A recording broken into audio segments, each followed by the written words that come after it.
Welcome to Cardanit Tutorials.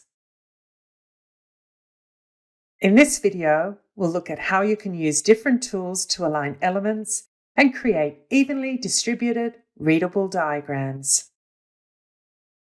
One way to align elements is with the ring.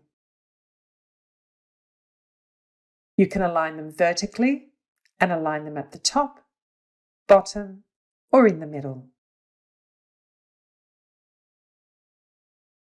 Or you can align elements horizontally and adjust them to the right, left, or center.